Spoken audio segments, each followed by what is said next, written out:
Hi everyone, welcome back to our channel. Today in this video we are going to see how to make Sceptre monitor full screen, resolution and aspect ratio setup guide. First, Windows setup guide. Step 1, adjust display resolution. Right click on empty space on your desktop. Now press Windows plus I, select system, go to display settings.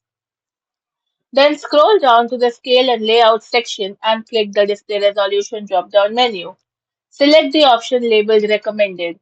This is your Sceptre monitor's native resolution, for example, 1920 into 1080 for full HD.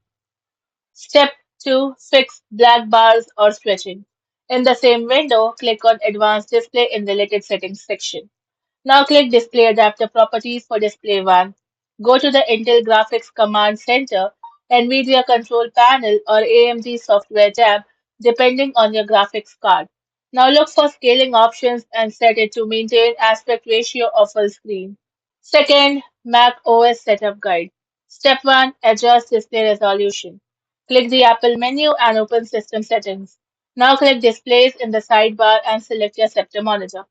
Choose Default for display to automatically apply the correct full screen resolution. Step 2. Manual Override. If the screen is still small, select Scale. Then choose the highest available resolution that matches your monitor's physical aspect ratio, usually 16:9. Monitor Hardware Menu OSD Settings. Press the menu button on the back or bottom of your Sceptre monitor to open the on-screen display OSD. Now navigate to picture or display settings using the directional button and locate aspect ratio and change it from 4:3 or dot by dot to full or 16:9. Now save and exit the menu. Thank you for watching, and for more such informative videos, do like, share and subscribe to our channel.